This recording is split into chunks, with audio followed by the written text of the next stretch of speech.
Vamos a dar inicio a al panel de la mesa número 6 de estas cuartas jornadas del régimen jurídico de las aguas. Hoy día nos acompañan María Francisca González, el profesor Rafael Plaza y Juliana Patricio de Paixão. Vamos a empezar con la intervención de María Francisca, que es abogada de la Universidad de Chile y tiene un magíster en estudios avanzados de Derecho Público por la Universidad Carlos III de Madrid. María Francisca va a hablar de los usos prioritarios del agua, el futuro de la alimentación en el contexto del cambio climático. Francisca. Bueno, gracias por la presentación. Agradezco también esta instancia estar acá con este panel. Y buenas tardes también a todos los presentes y también a quien esté en línea. Esta presentación se enmarca en un contexto de una investigación de máster que hice en Madrid, y se trata sobre los usos prioritarios del agua cuando se priorizan estos usos para un contexto de alimentación, ello también considerando la falta de acceso que se va a provocar por el cambio climático. Este es un estudio comparado que se da entre la legislación de Chile y la legislación española. Es un estudio sobre todo regulatorio. ¿Por qué, digamos, es útil, digamos, hacer esta comparación? Primero porque en realidad en Chile suceden situaciones como la que pasa en Petorca, digamos, donde quedó con falta de acceso al agua 40.000 personas, lo que es bastante caótico, y generalmente la explicación que se da que es porque Chile ha sido como muy afectado por cuestiones de cambio climático y sequía. Y por ende resulta muy útil hacer esta comparación porque España también se encuentra en una misma situación. Son países que han sido pronosticados como altamente vulnerables frente al cambio climático, y además tenemos ciertos climas que son muy similares. Por ejemplo, tenemos zonas que son muy secas, hay zonas desérticas, y también tenemos que en ambos países hay zonas donde hay un montón de precipitación, y por ende también hay un exceso de agua que dificulta también el acceso de las personas. Esto ya primero como un contexto local de cambio climático. A esto además, si sumamos ciertas situaciones que debieron ser consideradas en esta investigación, es que a nivel global el cambio climático va a afectar a todo el globo, y que además dentro de la afectación que hay en el cambio climático, uno de los elementos más vulnerables claramente está siendo el agua. Por ende, frente a los usos que se pueden dar a las aguas, en donde hay distintas competencias por distintos sectores de la sociedad, sea para usos industriales o domésticos, el uso que se le da a ciertos usos esenciales, digamos, como la alimentación, se tornan esenciales para poder regularse acorde a las necesidades y sobrevivencia que debiese tener una sociedad. Y así, uno de los temas que ha planteado el panel de expertos de cambio climático de la ONU es que el 70% de las aguas a nivel mundial se utilizan para usos de agricultura, más bien regadío, siendo específica. Pero ese uso, y además este uso está creciendo un 2% a nivel mundial. Por ende, el uso que se está utilizando para riego y por ende para poder satisfacer derechos de las personas a la alimentación es cada vez más importante y preponderante en cuanto a porcentaje mundial. Y esta preocupación ha sido una preocupación global, en donde hay una necesidad de priorizar los usos esenciales por distintos países del globo. Esta preocupación que se está dando a nivel internacional también se ha dado dentro de contextos internacionales como pactos y tratados internacionales. Esta primera preocupación partió con la Declaración de Derechos Humanos, que esta establece el derecho a la vida. Dentro de este derecho a la vida, un derecho a la vida y un derecho a la alimentación, como derechos que deben ser satisfechos por los distintos países. Entonces, primero parte esta primera aproximación como de uso de las aguas como un uso completamente humano para necesidades de subsistencia de la vida. Luego, esta misma aproximación se vio más desarrollada con el Pacto Internacional de Derechos Económicos, Sociales y Culturales, que también lo establece como parte del derecho a la vida, en donde este derecho a la vida se ve obviamente mucho más completado satisfecho más bien, cuando hay una protección a una buena alimentación y a una bebida correcta por parte de la población. En este caso, lo que señala el PIDESC es que a lo que debemos llegar como sociedad es a tratar de llegar a un nivel, el mayor nivel de disfrute posible de salud física y mental de las personas. Y esto obviamente también se hace a través de la alimentación. Acá el PIDES, que es mucho más completo que lo que señala la Declaración de la ONU, porque establece ciertas obligaciones para los estados de garantizar, proteger, por ejemplo, en donde se establecen ciertas directrices, obviamente no son obligatorias, porque estamos hablando de un pacto, y ahí depende de cada estado de cómo ratifique, digamos, estos pactos. Pero aún así, ya se establecen las primeras directrices y sobre todo dentro de un entorno, dentro de un punto de vista muy antropocéntrico. Y luego ya pasa a un nivel ecocéntrico, no ecocéntrico propiamente tal, pero ya las primeras aproximaciones se empiezan a dar en la Conferencia de las Naciones Unidas sobre el Medio Ambiente y Desarrollo, conocido como la Cumbre de Río 92. Esta establece que ya hay un deber de los estados de proteger los distintos usos de las aguas también desde un punto de vista ecosistémico. Es decir, las aguas ya se están protegiendo y se están vislumbrando como distintos usos. El problema que subyace a todo esto es que claramente los distintos usos de las aguas están compitiendo entre sí y por ende la conceptualización que se realiza y la protección de las aguas que se puede realizar por parte de los estados va variando considerablemente de un país a otro. De acá resulta útil también ver cómo se realiza esta protección a nivel local en el caso de España y en el caso de Chile. Estos dos países, como señalé anteriormente, presentan una similitud climática muy importante y además una proyección de ser vulnerables frente al cambio climático de igual envergadura. Pero aún así las situaciones prácticas que se dan en ambos países son muy distintas. Por ejemplo, en Chile tenemos situaciones como la de Petorca, o también que ocurren también en distintos territorios, como también ocurre en Melipilla,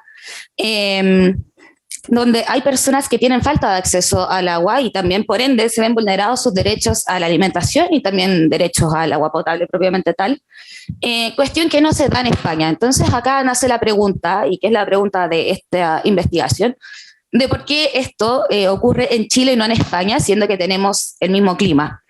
Y acá es muy importante, y que fue lo que dilucidé al menos en esta investigación, que esto tiene que ver con el papel del Estado en la regulación, en la generación de la regulación de ambos países. Porque de partida, en España, por ejemplo, tenemos un Estado social de bienestar, en donde el rol del Estado es un rol súper activo en cuanto a la protección de derechos, en donde está muy detallado, digamos, cuál va a ser el rol del Estado en cuanto a la protección y gestión de bienes naturales.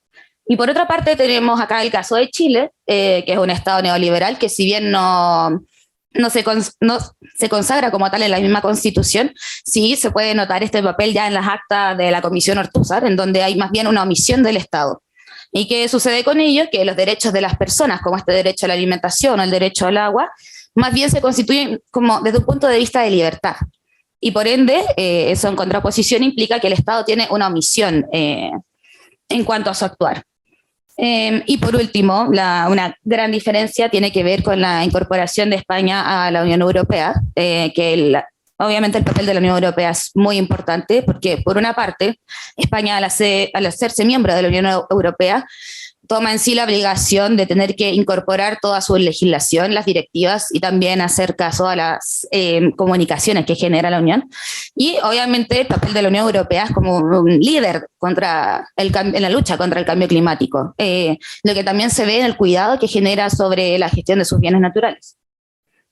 Cuestión que claramente no ocurre en Chile. Entonces, por una parte tenemos a España que tiene que hacer suya esta normativa, y por otra parte Chile, que más bien depende del legislador sin tener esta urgencia, digamos, de sanción, de al no incorporar estas pautas internacionales. Y acá en realidad,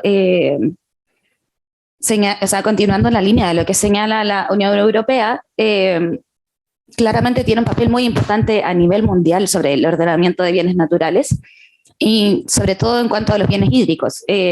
Ello sobre todo se puede notar con la Directiva 2000, que es la Directiva Marco de Actuación Comunitaria en el ámbito de la política de las aguas, en donde esta directiva se sube todos los principios y preocupaciones que ya se venían dando a nivel global sobre la lucha contra el cambio climático.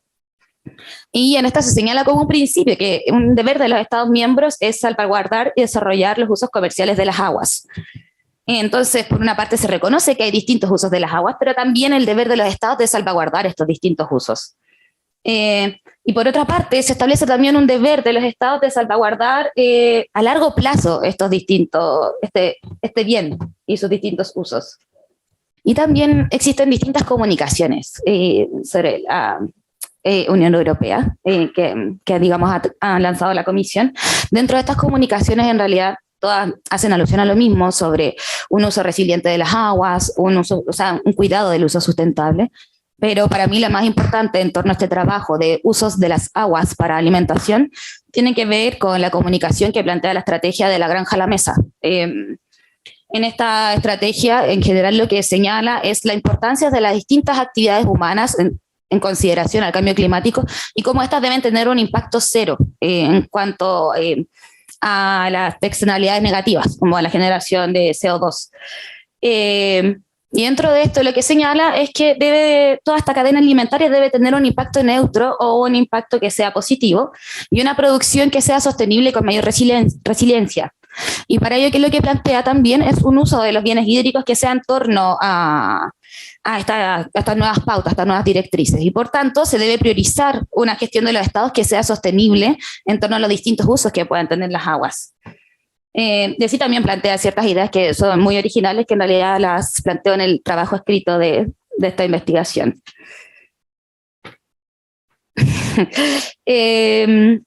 Y ya, bueno, para ir un poco más rápido, esto también se ve plasmado en lo que se señala en la misma Constitución española, que esta primero plantea que se debe interpretar toda la Constitución en torno a los derechos fundamentales y por ende también a los tratados que han sido pactados por España, a los pactos que han sido ratificados, y por ende acá tendríamos un respeto que se debiese observar hacia el PIDESC y obviamente también a los tratados como constitutivos de la Unión Europea. Y en general plantea ciertos principios que son muy interesantes, como los principios de la solidaridad colectiva o la gestión de la administración que debe realizarse en torno a un interés general.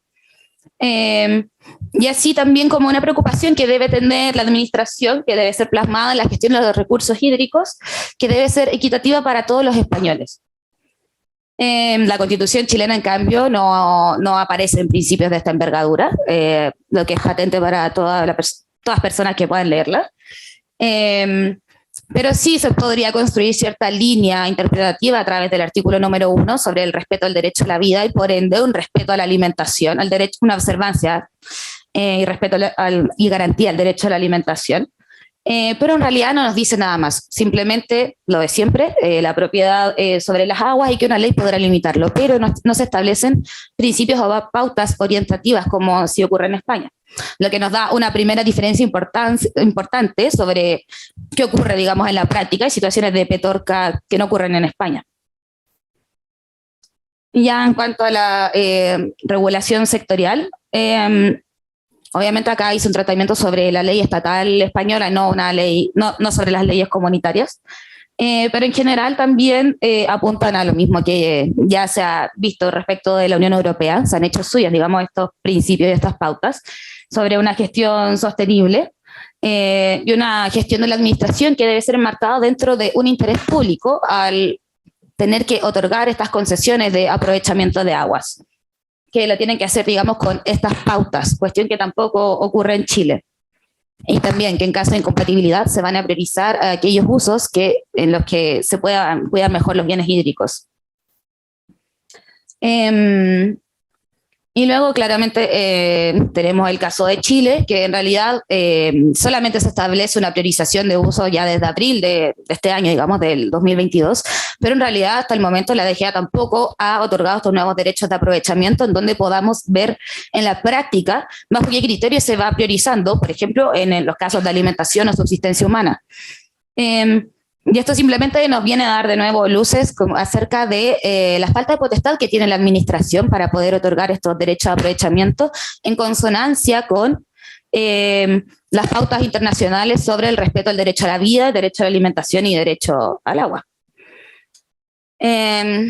Y por ende, ¿cuál es la conclusión de este trabajo? Que es esencial el rol que cumple un Estado en una sociedad, porque respecto del rol que cumple un Estado es también cómo se van a llevar a cabo las políticas, la regulación y las leyes. Acá, por ejemplo, en el caso de Chile tenemos una ley con el nuevo Código de Aguas, pero en realidad no hay un reglamento, no hay presupuesto, no se ha podido establecer una política adecuada en el que se permita priorizar un uso de las aguas en torno a una protección de derechos de forma correcta. No así en el caso de España, que sí ha podido hacer suyas, digamos, estos principios, porque la ley y los reglamentos incorporan estas pautas. Y por ende, en realidad, la conclusión es que claramente en Chile falta que se incorporen estas nuevas pautas, estas antiguas pautas dentro del derecho internacional, pero también dentro de las leyes que estas se puedan efectuar en la práctica, cuestión que hasta el momento no ha ocurrido y por ende queda una tarea muy pendiente para poder gestionar, digamos, usos sostenibles de las aguas. Gracias. Muchas gracias, Francisca.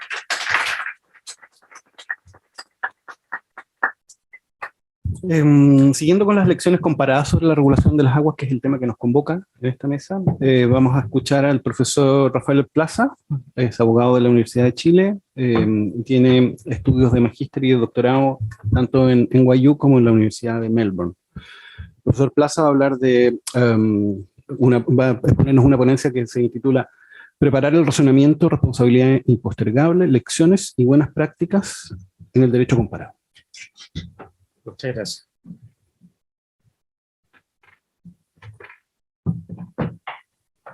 Buenas tardes a todos. Estoy muy contento en realidad de tratar un tema como este aquí. Espero que podamos llegar a alguna conclusión, digamos, agradable, porque en realidad es un tema complicado. Yo les voy a pedir un ejercicio de imaginación a ustedes. Y recuerden la última vez que se quedaron sin agua en su casa. Esa situación resulta muy molesta, cotidianamente no es muy regular en nuestro país, pero hay lugares en los cuales la situación es complicada, y esto en realidad, más que un ejercicio de imaginación, es una situación cotidiana real. Ahora, ¿dónde sucede esto, por ejemplo? Bueno, en países como Venezuela, por ejemplo, ustedes tienen carencia total de aguas por días. En Ciudad de México, ustedes tienen, por ejemplo, carencia parcial de agua por horas. No es ya la simple situación como la que vivimos en nuestro país, que se corta el agua durante algunas horas, a veces simplemente local del condominio en el que ustedes viven, sino que son falencias de los sistemas de distribución de agua de carácter permanente, absoluta en algunos casos o parcial. Ahora, yo escuché en alguna de las ponencias anteriores, me pareció sumamente interesante, alguien dijo el agua no es un recurso infinito. Y efectivamente esto hay que tenerlo, pero sumamente claro. Porque el agua es, a todas luces, un recurso escaso, es un bien económico. Siempre hay que recordar esto del bien económico, y muchas personas sencillamente no lo damos como por sentado, es un bien económico. ¿Pero qué es un bien económico? Un bien es algo por oposición a un mal. El agua es un bien porque es buena, y es buena tenerla. Pero no solamente basta eso, sino que hay que agregarle, como diría Aristóteles, la diferencia específica, que es un bien económico. Y económico significa que es escaso. En el fondo, que no hay para todos. Ese es el gran dilema, digamos, y lo dramático de esta situación de la que voy a hablar con ustedes el día de hoy. Ahora, la cuestión, a mi modo de ver, no es si el sistema económico que usted imponga, porque en realidad la escasez de agua relativa o absoluta es propia de cualquier sistema económico que usted quiera, digamos, imponer en su país, sea que tenga un régimen político A o B, da lo mismo, ¿no es cierto? El problema del agua sigue subsistiendo. Ahora, lo que yo traté de realizar en el trabajo que da origen a esta ponencia es básicamente mirar qué es lo que están haciendo otros países alrededor del mundo cuando llegan a esta encrucijada tremenda y dramática de quedarse sin agua. En algunos casos, evidentemente, han sucedido.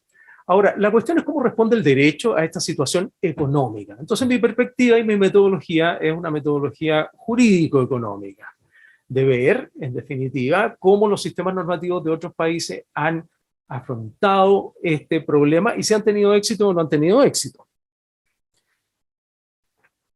Partamos por lo más básico.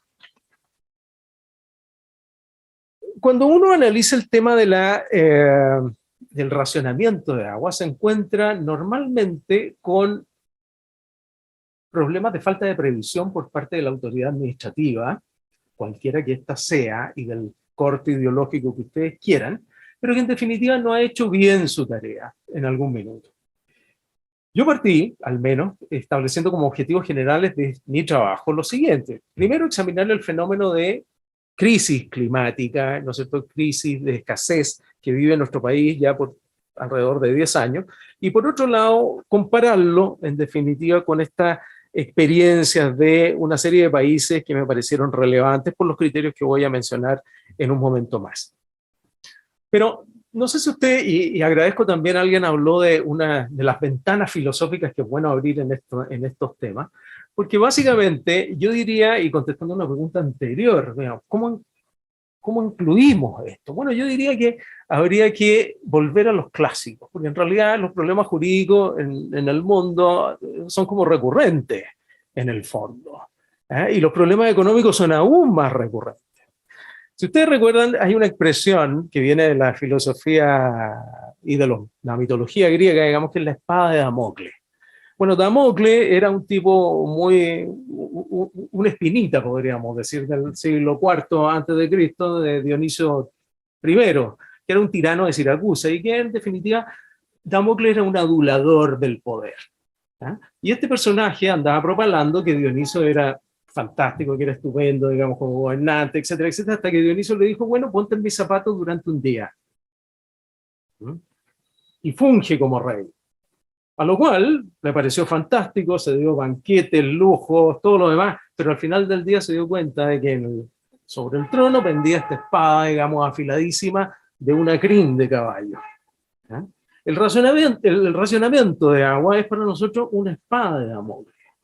Está pendiente ahí. Y la verdad que para que suceda, basta realmente muy poco.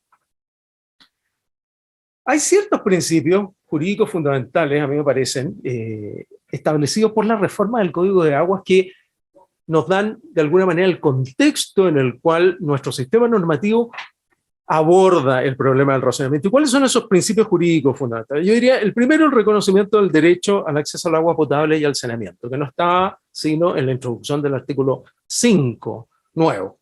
Segundo lugar, el principio de prioridad de uso de las aguas, que también se aludió ahora en esta misma mesa.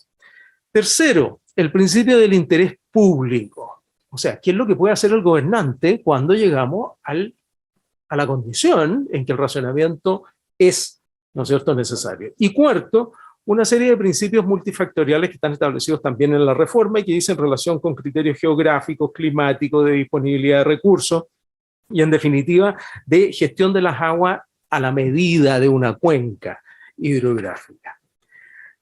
Hablemos un poco del primero de ellos, el principio de reconocimiento del derecho humano al acceso al agua potable. La verdad es que aquí hay que ser muy cuidadoso y siempre recordar que esto es un derecho humano al acceso. No es un derecho humano al agua, y menos un derecho humano al agua potable. Es un derecho al acceso al agua potable. En otros contextos no jurídicos, digamos, u otros foros de discusión periodísticos, etcétera, se puede soportar cierta tolerancia, digamos, en la imprecisión del lenguaje, pero esto es un derecho humano al acceso al agua potable. Y eso es importante cuando usted vive en una ciudad como México, con 22 millones de habitantes, o como Caracas.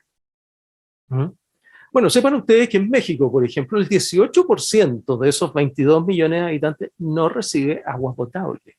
Y que toda el agua que se distribuye en la Ciudad de México no es agua potable. Y sin embargo, tienen en su Constitución y en su ley respectiva garantizado el derecho social al acceso al agua potable, que no funciona. Ahora, derivado de este reconocimiento del derecho humano al acceso al agua potable, es súper importante ver cuál es la caracterización que hace la reforma del Código respecto de lo que es el agua en Chile y quiénes son los dueños del agua en Chile. La cuestión está zanjada por el artículo 5, nuevamente en su inciso tercero, y dice que los dueños del agua en Chile son todos los habitantes de la nación.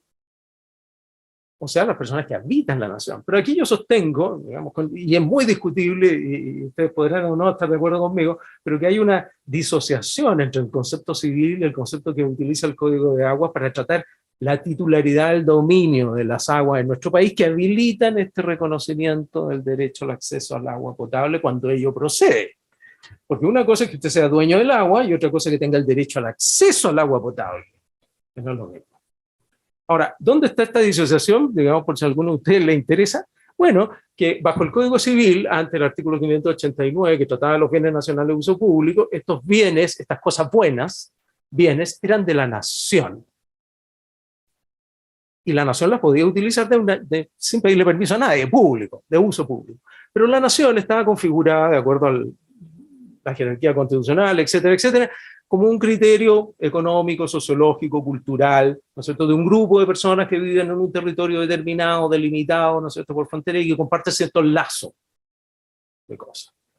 Y que constitucionalmente se traducía en esta pertenencia a la nación, en la nacionalidad que está fijada en la Constitución. Por lo tanto, los nacionales eran aquellos que vivían, que formaban parte de la nación, y la nación tenía un componente territorial donde están los recursos naturales, entre ellos los recursos hídricos, y por lo tanto ellos eran los dueños. El Código de Aguas ahora dice en el artículo 5 que en realidad los dueños no son estos nacionales, sino que son los habitantes de la nación, que es un concepto jurídicamente absolutamente distinto de la nacionalidad y de la configuración constitucional que tiene. Segundo criterio que a mí me parece sumamente interesante, la introducción de la definición de interés público en el artículo 5. Porque el interés público, dice, se entenderán comprendidas bajo estas las acciones que ejecuta la autoridad para resguardar el consumo humano y el saneamiento, la preservación ecosistémica, la disponibilidad de las aguas, la sustentabilidad acuífera y en general aquella destinada a promover un equilibrio entre la eficiencia y seguridad en los usos productivos del agua. Gracias a esta introducción de este concepto, ¿cierto?, el tema del racionamiento es distinto y yo diría que mucho más asequible que antes de la misma reforma. ¿Para qué decir sobre la prioridad de las aguas y estos principios que señalan que las cuencas constituyen la unidad de gestión fundamental de la gobernanza de los recursos hídricos? Ahora, si nosotros nos adelantamos un poco a las experiencias internacionales al respecto, yo escogí 4 países que me parecen fundamentales. El primero de ellos es Sudáfrica, porque Sudáfrica en el año 2018 en Ciudad del Cabo estuvo a esto, digamos, de llegar al día cero. La gracia que tuvo Sudáfrica es que sus autoridades le avisaron a la población con 4 meses de anticipación, con una fecha precisa en que se iba a cortar el agua en toda la ciudad. Fecha precisa, no anuncio, ¿no es cierto?, así es el futuro, ahorremos agua, etcétera, etcétera. No, aquí no.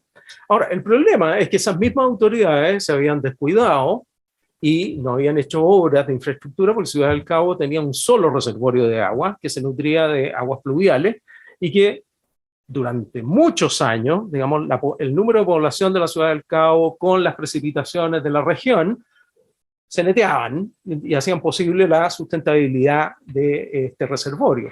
Cosa que con el cambio climático se produjo un desbarajuste y en definitiva llegaron a esa situación. Afortunadamente se salvaron porque llovió en esa oportunidad.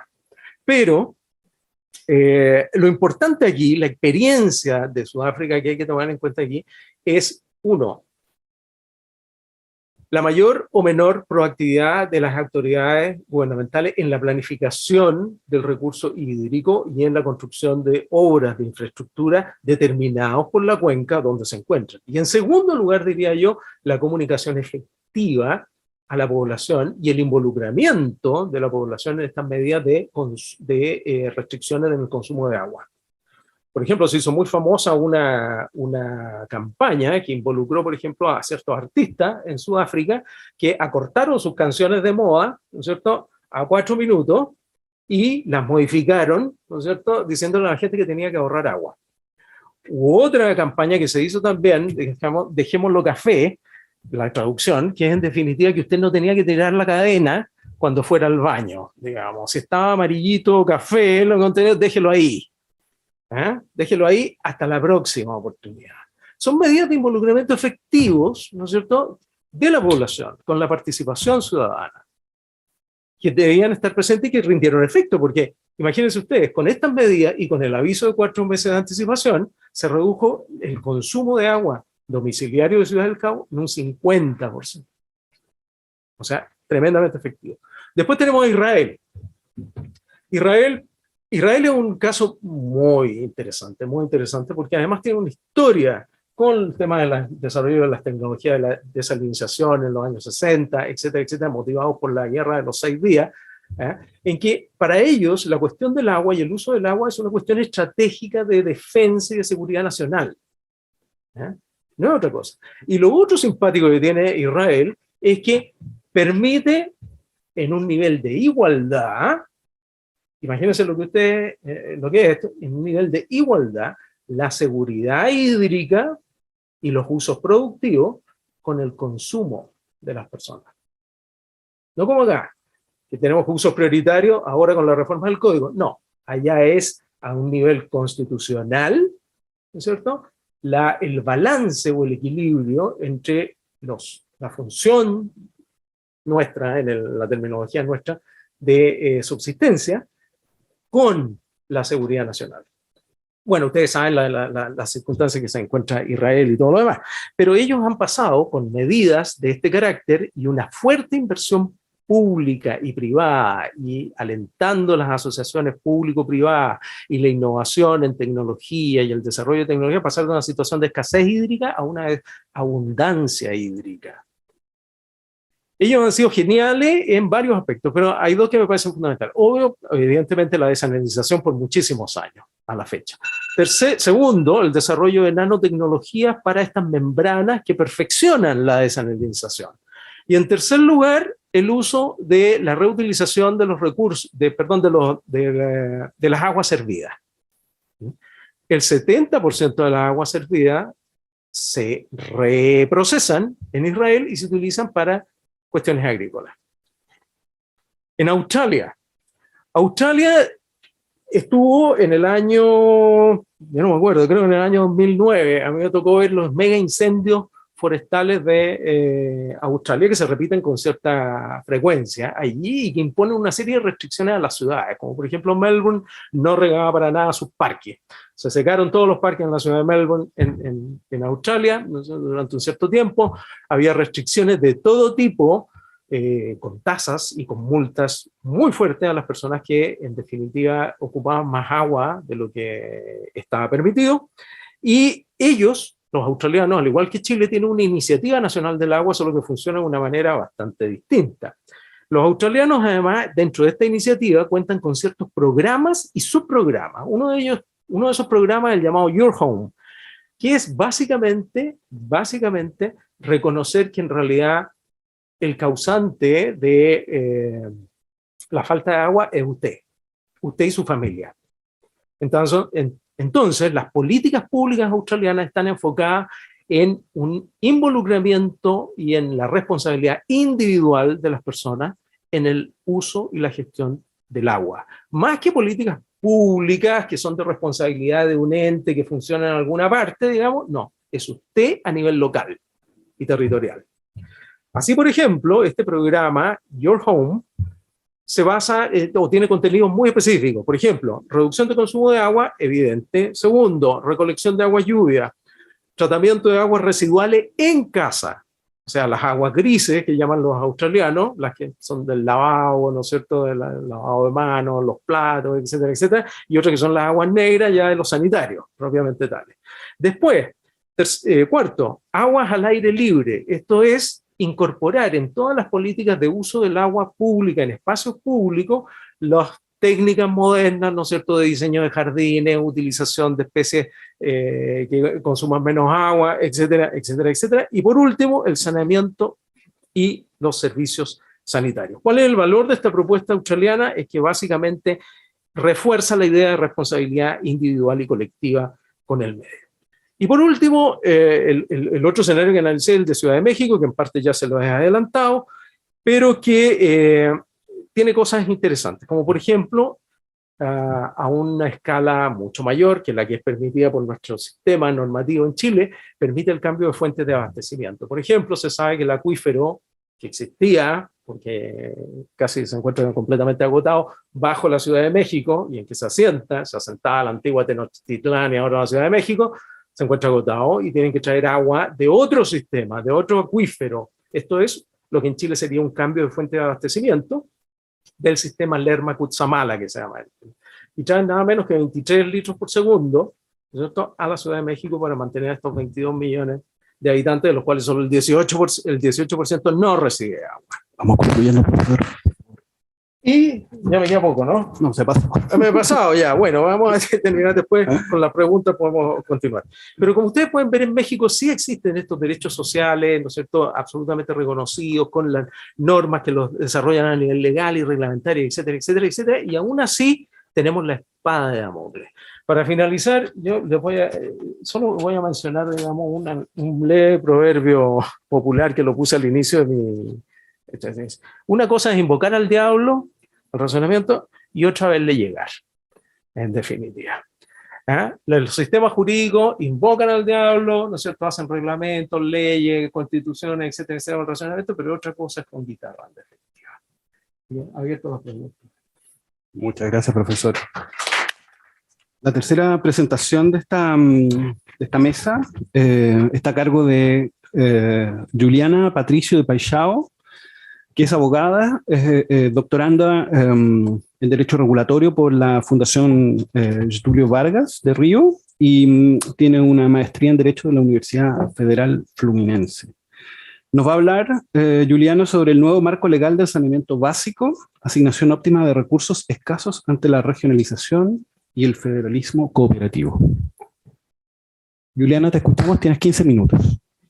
Bom dia, é um honor estar aqui para oferecer minha apresentação. Mis saludos a todos os integrantes da mesa e nossos oyentes. E aqui eu estou de acordo com as apresentações anteriores e eu vou oferecer outro ponto de vista, o ponto de vista do Brasil. E como nós iniciamos agora uma nova lei para tratar solamente de saneamento básico.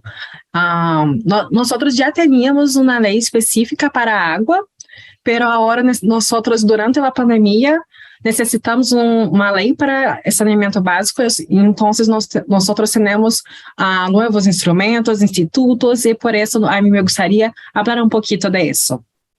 Então, a mim me gostaria trazer dois pontos. O saneamento básico, como nós tratamos. Para nós, o saneamento básico em Brasil se habla de todo que tem a ver com a água. Então, a recolecção, tratamento de resíduos sólidos, a dispensação de água tratada, a limpeza urbana, o drenagem de água e o alcantarillado. Então, nós tratamos tudo isso e nós vamos tratar como nós vamos oferecer um serviço bueno, efetivo para todos, com universalização dos serviços essenciais para toda a população e também viabilizar tecnicamente e economicamente de acordo com a economia de escala ou de rede. Então, se não logramos isso, nós temos um problema muito sério, que é de contaminação e propagação de enfermidades. E nós em Brasil já temos um problema muito sério, porque quase 50% da população, a metade da população, não tem acesso ao alcantarillado. Então, a poluição é cada vez maior, e são quase 100 milhões de pessoas nessa situação. Então, nós necessitamos de volumosos recursos, incrementos significativos no volume de aportes econômicos e, normalmente, o governo não consegue fazer isso. Então, nós precisamos captar esse dinheiro com os atores privados e formar um ambiente regulatório mais tranquilo para que eles possam promover isso. Então, nós temos outro problema, que também é um paradoxo. O Brasil é o país que tem a mais água potável no mundo, pero as bacias generalmente nós somos muito cerca das grandes cidades, e as bacias que estão cerca já têm problemas de poluição. Então, isso é um problema geográfico muito difícil, e em nossa Constituição nossa Constituição, que é democrática, de 1988, nós temos a divisão constitucional brasileira de competências. E segundo essa Constituição atual e democrática, nós temos federalismo, mas é um federalismo bastante distinto do federalismo que há em os outros países. Os outros países generalmente têm um federalismo em 2 níveis, a União e os Estados. Nós temos em 3 níveis: União, Estados e municípios. Municipalidades. Então, se pensa que na Constituição nós dividimos a água, o saneamento básico, as diretrizes com a Constituição, mas tudo que tem interesse local é com a municipalidade, os municípios. E nós temos muitos municípios, mais de 5.000 municípios.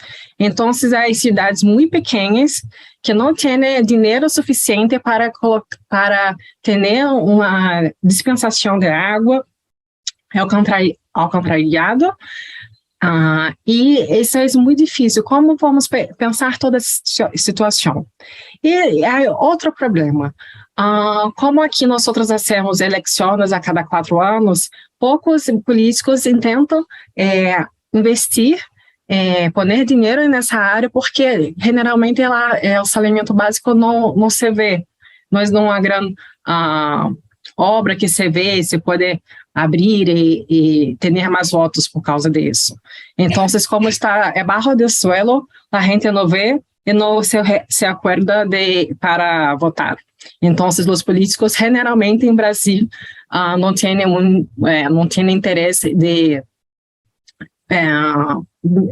poner dinheiro nessa área. Então, a lei, durante a pandemia, ha pensado que nós devíamos pensar em um novo sistema para, respeitar o federalismo e conseguir ter mais dinheiro para isso. Então, nós temos que pensar um sistema mais tranquilo, um ambiente regulatório mais tranquilo, de acordo com a lei, e ter mais investições, mais dinheiro privado nessa área. Então, nós pensamos um desenvolvimento econômico mais sustentável, e o novo marco legal de saneamento pensa nesse federalismo de cooperação, pensando em inversões privadas. Então, nós pensamos em muitos avanços de saneamento. Por isso, nós vamos ter 3 institutos principais. Um já havia na Constituição, que nós vamos pensar mais e melhorar todo. Pero as 2 novas figuras são a Unidade Regional de Saneamento Básico e o Bloco de Referência. A Unidade Regional de Saneamento Básico é instituída pelo Estado para ter mais regionalização e ser a economia de escala de rede, que é necessária para a viabilidade técnica e econômica. E a agrupação de municípios é de acordo com o que desejam, de acordo com sua autonomia. E o bloco de referência é estabelecido pelo governo federal, que os municípios, as municipalidades, podem se associar, e há uma gestão associada e voluntária. Então, é a União que tem mais dinheiro por causa dos tributos, poderia ajudar mais os municípios que não têm tanto dinheiro e promover o saneamento básico, e pensando em muitos anos, é um plano a largo prazo. Então, as novidades da lei são que há agora uma agência nacional, a Agência Nacional da Água e Saneamento Básico, que há mais competências, ampliou as competências, e esses 2 institutos, e o Supremo Tribunal Federal já ha dicho que é constitucional, então é possível a ser dessa forma, e é um grande avanço civilizatório, porque o acesso de água é muito necessário para o desenvolvimento sustentável para que a gente pueda vivir mejor y tener salud pública. Muchas gracias.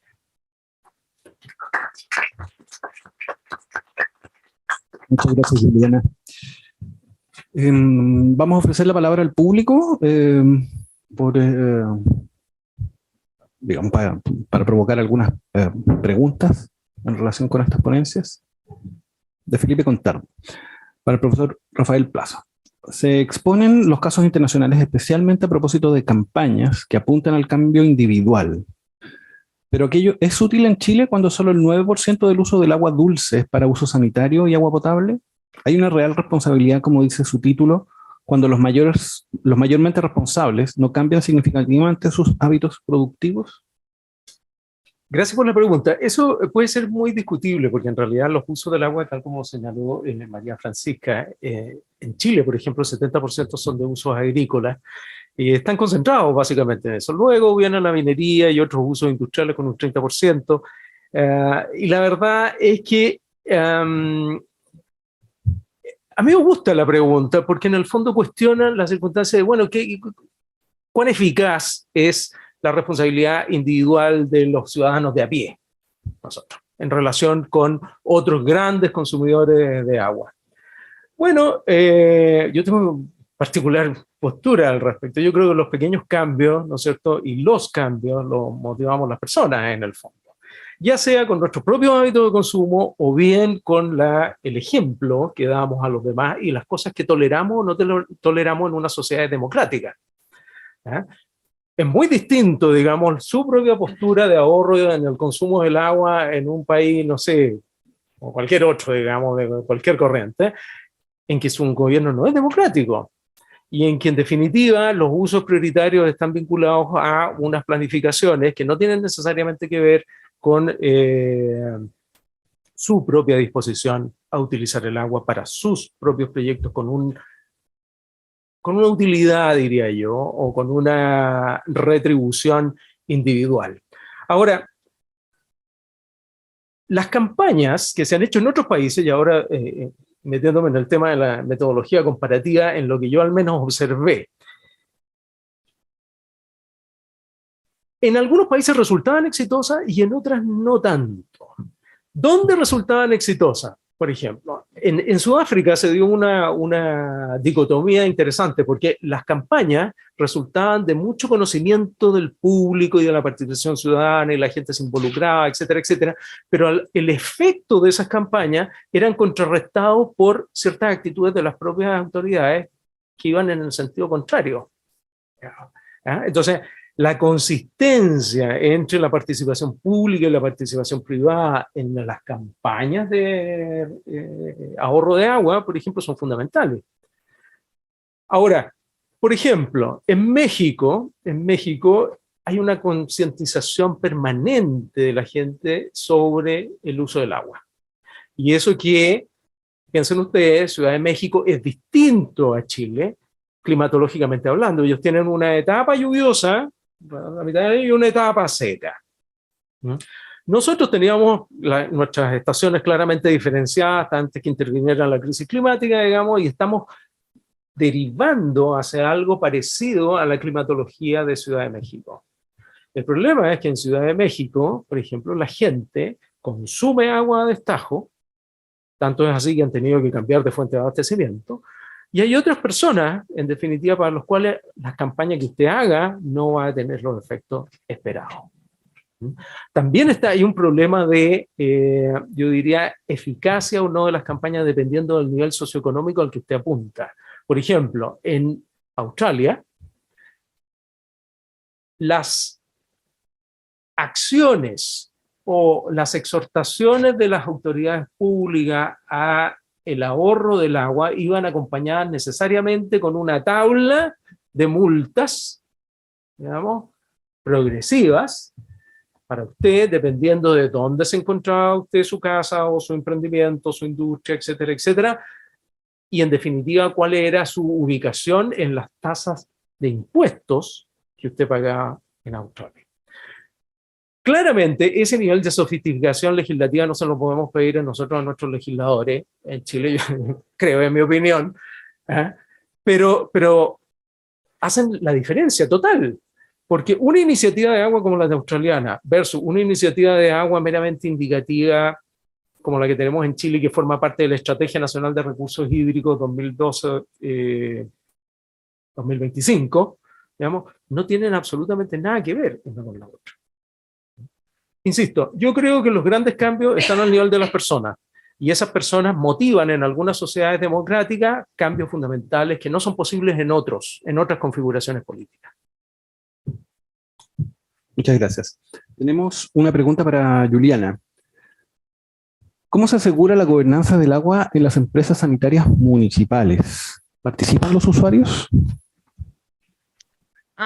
Generalmente nosotros tenemos, as grandes cidades generalmente tienen sus empresas municipales, pero ahora se está cambiando. Nosotros estamos haciendo contratos de concesión y respetando la idea de regionalización, nosotros tenemos más de una ciudad o más de una municipalidad. E nesse agrupamento de municipalidades, lá a gestão é coletiva, é por colegiado, e de acordo com a população.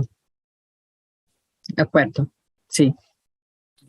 Ok, gracias. ¿Tenemos más preguntas? La pregunta de Nelson Chazal. Dice, buenas tardes, agradecer la información entregada por la exposición por el profesor Rafael Plaza. Mi consulta va en referencia a la ley de reuso de aguas grises, número 21.075, como fuente alternativa hídrica para usos enfocados al riego en general. En virtud de los ejemplos implementados en Israel y su efectividad alcanzada, ¿cómo proyecta la implementación de esta ley a nivel nacional, enfocado principalmente en las herramientas de incentivo que debe considerar la autoridad competente a la población industrial y social para lograr resultados similares? ¿Qué mecanismos económicos, ambientales y culturales son necesarios para permitir a esta alternativa un valor de oportunidad ante el escenario actual del uso del agua? Gracias. Qué difícil la pregunta. Bueno, si no le seguimos haciendo desaires al embajador israelí, yo creo que tiene un buen prospecto, digamos, el tema. Efectivamente, es una de las medidas que yo creo que todos debemos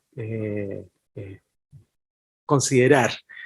El hecho del reuso, la utilización, el reprocesamiento, el tratamiento de las aguas servidas para usos agrícolas es algo que ya lleva varios años en Israel.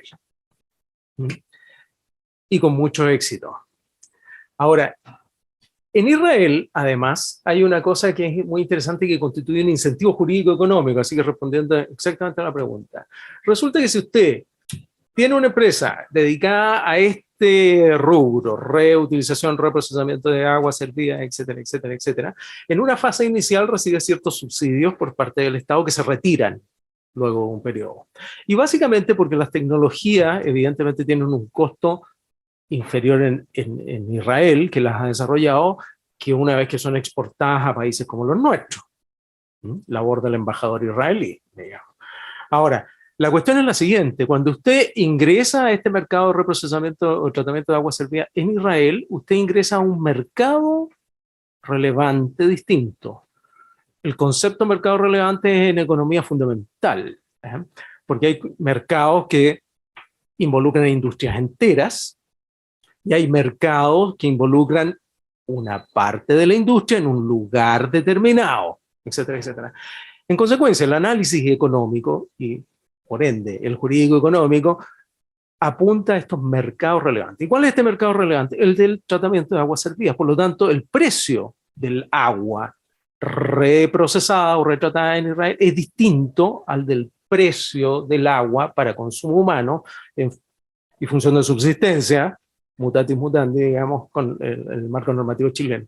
Por lo tanto, los agricultores en Israel consiguen el agua, esta agua apta para sus fines productivos agrícolas, a un precio menor al que cuesta el agua, ¿no es cierto?, desalinizada, porque el 98% del agua de Israel es desalinizada. ¿Se dan cuenta? Entonces, ahí tenemos en definitiva, yo creo que la prospección que se hace o el vaticinio del uso de este mecanismo de procesamiento de agua servida en Chile, si se guía, al menos, o se inspira en otros ejemplos comparados, yo creo que puede ser una buena fuente de utilización del agua. Ahora, ¿permitiremos en Chile estos precios diferenciados para mercados iniciales? Gran pregunta. Pero si lo permitimos, en definitiva, con algún grado de economía proteccionista, ¿podríamos tener similares resultados de Israel? Está por verse. Nos ha llegado otra pregunta, que no va dirigida, probablemente va dirigida a Francisca. Dice, ¿cómo el fortalecimiento del derecho humano al agua podría contribuir a mejorar las condiciones para la alimentación? ¿Qué cambios regulatorios serían necesarios? Creo que ahí la verdad depende de muchos factores, pero sobre todo cuál es el nivel de compromiso que puede tener un Estado con el respeto a los derechos humanos. Y ahí vuelve como a la idea central del trabajo, que es muy importante el rol que quiere ejercer un Estado para proteger estos derechos. Y en general diría que, digamos, en el mundo de las ideas, si existe ese compromiso real y existe también una declaración de derecho humano al agua y de acceso al agua, entonces el deber del Estado es de proteger y garantizar y respetar tal derecho, y por ende se debiesen incorporar políticas públicas, reglamentos y leyes que sean en torno a esta protección y realización y satisfacción del derecho. Eso sería. Bueno, muy bien.